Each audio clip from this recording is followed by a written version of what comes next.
Welcome to Salon Talks. I'm Allie Joseph, and today I'm joined by actor Matthew Modine, who stars in the new film Hard Miles. You know him from a lifetime of films and television, from Full Metal Jacket to Stranger Things, and more recently in Oppenheimer. His new film, based on a true story, is about incarcerated student offenders at Rite of Passage Ridgeview Academy, a medium security correctional school in Colorado, when their dispirited coach Greg Townsend leads a seemingly impossible and rehabilitative bike ride from Denver to the Grand Canyon. There are life lessons all around. Welcome, Matthew.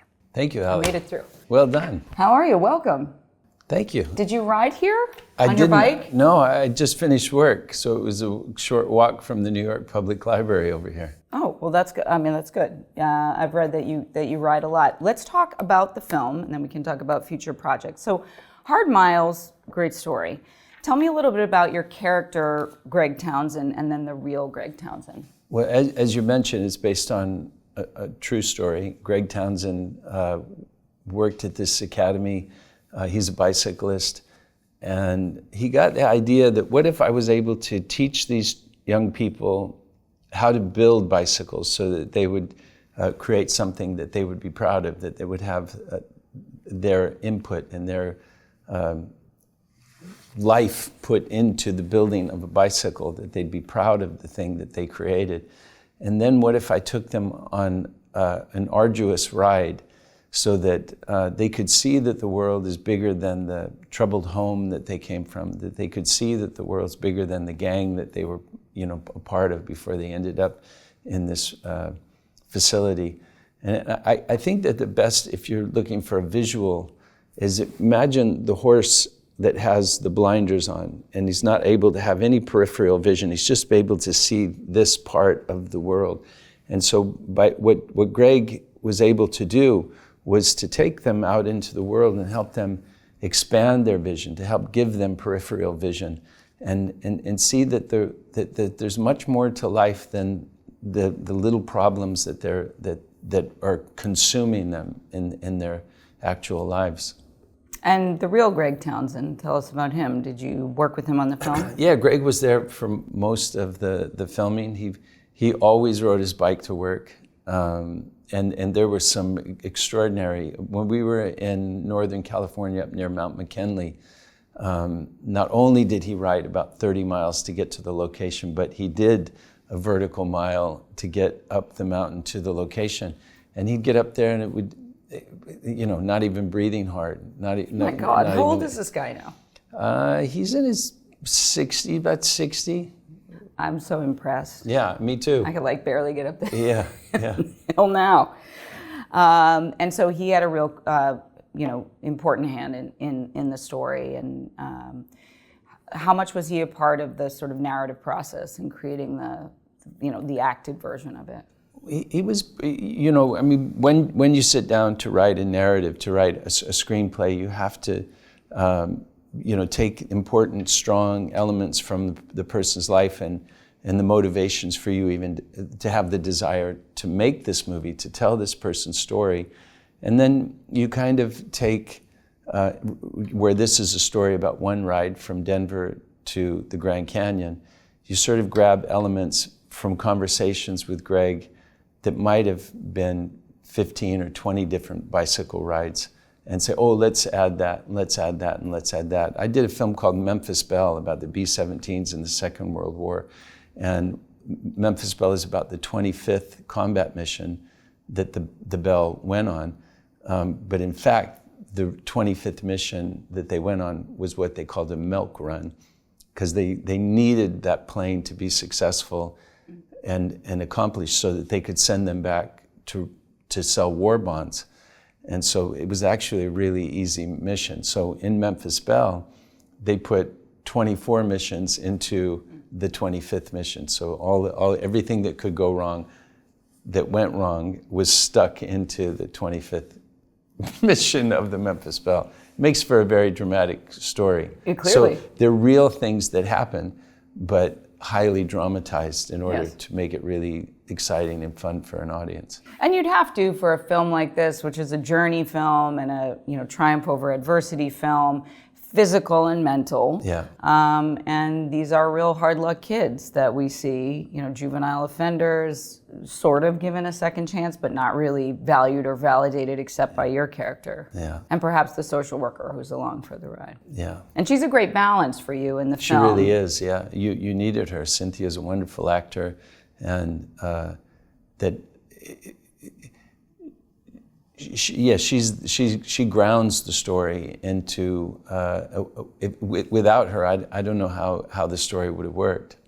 Mm-hmm. It'd be very different. Yeah, he would have punished. Probably would have rode the kids right into the. Yeah. To the, See, we need social workers. Yeah. To help level the field of sort of these emotional reactions of. Absolutely. You've been a cyclist since you were, from what I've read, 18, coming here to New York as an impoverished actor. I've read the story about you getting a beach cruiser to ride around New York to your auditions. Let's talk about the training for this film, right? Because Grand Canyon Village, you spoke about filming in California, but if, that location in real life is 6,000 something feet above sea level. And these roads are no joke, as you can see in the film. So with riding 762 miles from the Denver location to the Grand Canyon, and the kids didn't really train that much. Your character is, like you said about the real Greg, a longtime cyclist. What was this training like? The training was on-the-job training. Because there wasn't a lot of time from the time that the younger kids in the film were cast to going on location and filming. They were sort of training on the job. Method acting. And doing hard miles. I mean, the movie is appropriately titled. And you do a take and they say, okay, let's do it again, and you have to ride back and do it again. So we did a lot of miles and riding up and down the mountains and let's do it again. And then I think the hardest thing was when we rode through the Navajo Nation and in just at the rim of the Grand Canyon. It was 115, and the heat coming up off the blacktop made it even hotter. And so the agony that you see us as we're pedaling through that long road through the desert, there was no acting involved. You just had to put your head down and go and push. That is, what time of year was that? It was late summer. That's crazy. Yeah. I did a road trip to Arizona through Navajo, Diné, actually, territory in Navajo in August. It's just stayed in a hogan. You can do that. Yeah. It's brutal out there. Yeah, it is brutal. Tremendous. Yeah. You need a Gatorade sponsorship or something. Indie film is brilliant. So there's a lot of metaphors in this film, right? Among them that life can be uphill and feel like a challenge for anyone. Your character, for different reasons, issues with his father than the young people in the film. What does cycling represent for you in real life? Well, bicycling is one of the most tangible ways of explaining democracy. When the suffragettes were fighting for the right to vote, the women were not really allowed to drive carriages. They weren't allowed to ride horses, but there were no rules about the bicycle. So the bicycle became a symbol of freedom for women's rights and women's equality. And so I think that's amazing.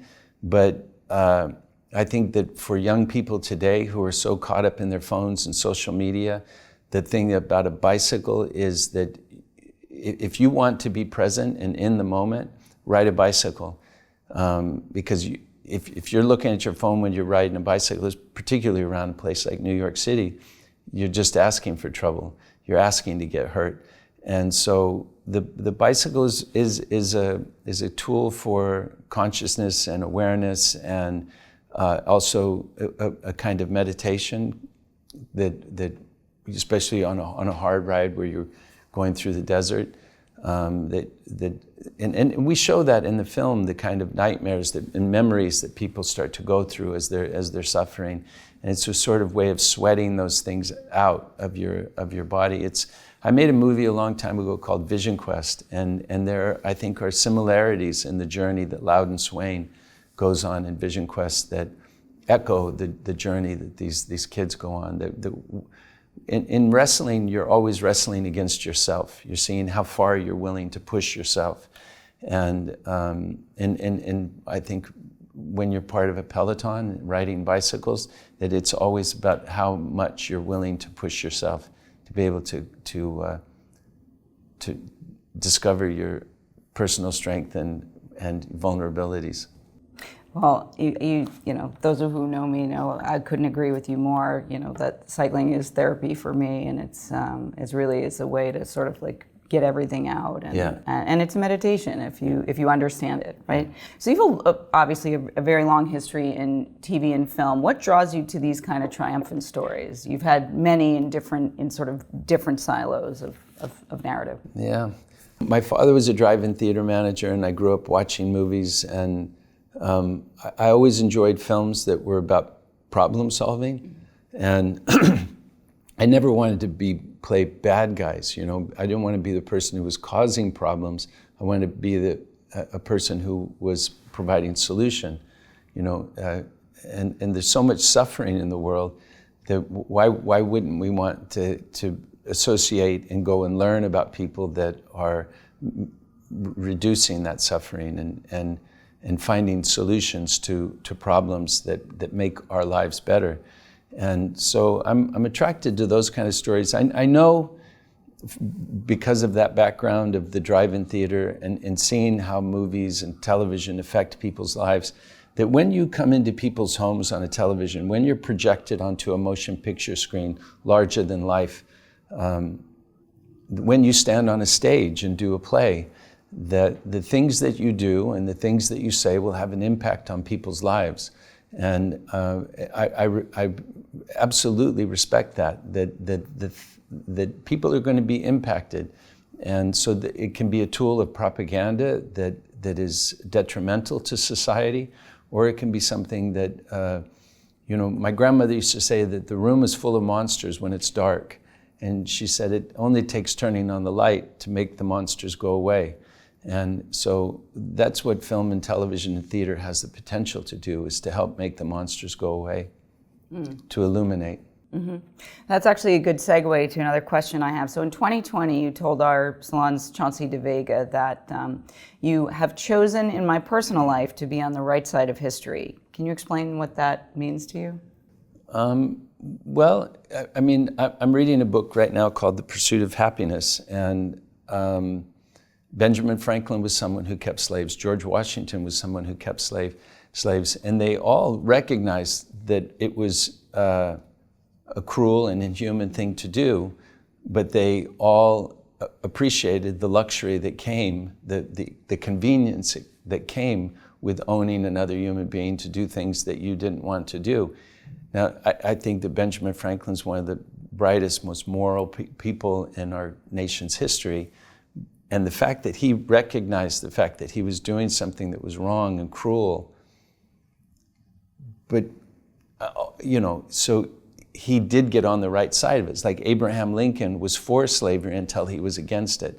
So what we have to do all the time in our lives is think and to try to look at the circumstances in its totality of our decisions, the things that we do.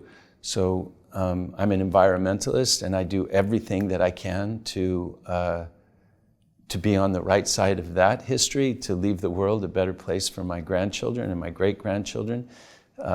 You know, they say that we don't plant trees for ourselves, we plant them for our great-grandchildren, because we will never enjoy the shade of those trees.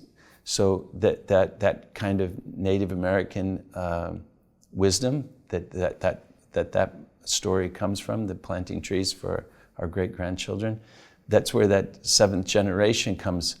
Sorry, I have to interrupt. I have a production company called Seventh Generation Stories. It is. And if you want to tell everyone what that is. Well, you can. Oh, I can. Yeah. The concept of the seventh generation, also the product company, related, not related. Just the idea is that it's a conservation philosophy that comes from the Iroquois Confederacy, the first governance, and it says that you should always leave things in a way that will be better for 7 generations living afterward. Yes. And it's why in indigenous culture and many other indigenous cultures, it's auspicious to have a centenarian and an infant alive at the same time, because it doesn't happen that often, right? So It's a beautiful way to live. I try to live that way. Sounds like you do as well. I try. Yeah, so that's trying to be on the right side of history. What are the repercussions of the decisions I make today? What will they have on people that are not yet born? And we live, unfortunately, in the United States that I don't know that we're even a democracy anymore. We're a corporatocracy, and that we're making decisions that are based on financial gain. And with 8 billion people on the planet, it's unsustainable. That we can't make decisions that are just based on finance and profit. It won't work. We're consuming the Earth's resources at an unsustainable pace. And that's true, and you have shown in your film choices that the personal is political, right? Something my late mother always used to say, by turning down roles that became huge blockbusters, right? Maverick in Top Gun, Marty McFly in Back to the Future, and I think Charlie Sheen's character in Wall Street. I did, yeah. Yeah. Are you sorry? But you're not, because Marty McFly, I would have loved, but Eric Stoltz, a dear friend of mine, and they had let Eric go. He was playing the part, and then they said, you have 24 hours to make a decision about replacing him. And I wanted to know, why did you fire Eric Stoltz? That didn't make sense. But in fact, I can't imagine a better actor than Michael J. Fox playing that part. That there was, I'm 6'3". Can you fit in a DeLorean? Yeah. I had to ask. And there's this doesn't have anything, not to make Michael J. Fox small, but there's something about, like, if you think of a Jack Russell and a Labrador, let's say that it needed a Jack Russell, and Marty McFly and Michael J. Fox, he was that Jack Russell that, Michael J. Fox in that movie is always on the front of his foot, leaning in, ready to, fight. And he was relentlessly, attentive and determined. So I didn't turn that down for political or philosophical reasons. I just didn't see myself playing the role. Makes sense. But Top Gun, absolutely. I didn't want to be in a movie that participated, or what is the word? Not participated, that perpetuated this idea that those people are bad and we're good, and we're right, you're wrong, I'm right, you're I'm smart, you're stupid. I just didn't want to be a part of something like that. I just thought the whole movie was silly. It was what I would call a war pornography. War pornography. Well, there's plenty of it. Yeah. People like war pornography. There's a big market for it. Everyone has taste. No accounting for taste. Yeah. But I did want to ask one more question about your work in environmentalism. You executive produced a documentary called Downwind, released last year, that chronicles the lethal effects that nuclear testing has on American soil and specifically on U.S. citizens who are downwind from all of the toxic chemicals, many of whom are indigenous in the southwestern states. So tell us how you square playing roles like the brilliant nuclear scientist that you just played in Oppenheimer, Vannevar Bush, creator of the Manhattan Project, and with your own politics. Well, I mean, to be invited to be part of the ensemble of Christopher Nolan's Oppenheimer was a great honor. And it's the second time I've worked with Christopher and his wife, Emma. They're incredibly talented, gifted storytellers. And so it was, an obvious honor to do it. And then, a bunch of actors that I hadn't worked with that I really admire, Matt Damon, and Robert Downey and I started out in the business at the same time, so it was nice to reconnect with Robert, and I'm really pleased for him and all of the success that the film brought him. Cillian Murphy, I'm just a great admirer of him, and he lived up to everything that I hoped that he might. He was extraordinary, and such a gentleman, so Irish, in all the best qualities of being Irish. Poet, he really is a poet. And so, but that's an important story to tell about this.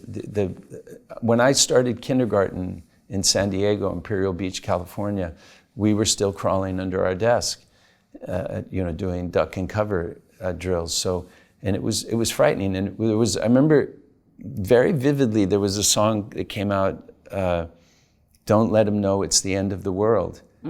And, you know, I mean, of course it's a love song, but to me, I remember asking my older brothers, does this mean, because crawling under the desk, that the end of the world is near?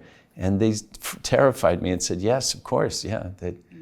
And then the Vietnam War happened, and, you know, all the instability that comes to a child through those kind of horrors.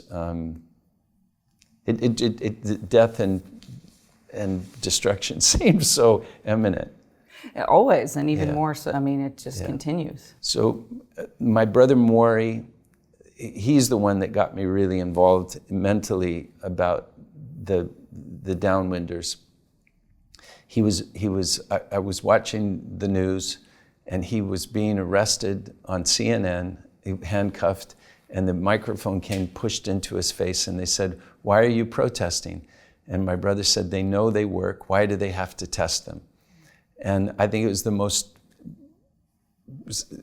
important, simple statement ever made about that since the Trinity test that Oppenheimer covers, that why did they need to keep testing them, especially after dropping them on human beings twice in Japan, in Nagasaki and Hiroshima, that caused the death and suffering of hundreds of thousands of people. So why do we need to keep testing them? And there's no logical explanation for why they need to keep testing them. And they're talking about starting it up again and testing them in our near future. And I have memories of, you know, not being able to drink the milk when 3 Mile Island had leaks when I was a kid here in New York. So, you know, I think most of the past few generations have had some experience with, unfortunately, with this awareness, this fear, this sensibility of like being poisoned to death long term, possibly, or shorter term if something explodes wrong. Yeah. It's terrifying. Yeah. And I was in England when Chernobyl happened, and my wife was nursing, and they said, it's not a problem unless you're a nursing mother, which my wife was, so, because the radiation gets in the breast milk, and it's a real nightmare. Last question, I'm gonna throw one away for the Gen Zers, right? Anybody are watching Gen Z? So it's been widely publicized that you're gonna officiate Stranger Things castmate Millie Bobby Brown's wedding, yes? How did this come about? She asked me. She must have talked to Jake, and they had a conversation, and it's, I don't know. Honestly, don't know how it happened, but it's, you know, it's a great honor. I had married a dear friend of mine, and during COVID, it was outdoor wedding, and it was extraordinary when you think that people are coming together. That when you say, we, dearly beloved, we are gathered here, it becomes a kind of beautiful spiritual gathering of people because this is not an arranged marriage, this is a marriage of choice. And there's something that's beautiful about that. And to be the person who gets to officiate and to join those two people and give them some, I don't want to say advice, but share some thoughts about the journey that we can make together as human beings. I'm really chuffed that they asked me to be the guy that does it. You've been brushing up on your vernacular. I like this. I like this. All right, so Hard Miles, where can people see it? It opens on April 19th at 600 theaters across the United States. So I encourage you to go see it in a movie theater because it's really beautiful. The photography is stunning. And it's just fun to go be in a room with a bunch of people and experience a movie together. Quite different than watching a movie sitting on your couch and being disrupted by your phone or, going to a movie theater, having grown up with my father's drive-in movie theaters and movie theaters in Utah, there's nothing like it. It's better to go to movies with people. and watch it together. Totally is. And I hope this gives cycling a boost for all the reasons Yeah. you stated.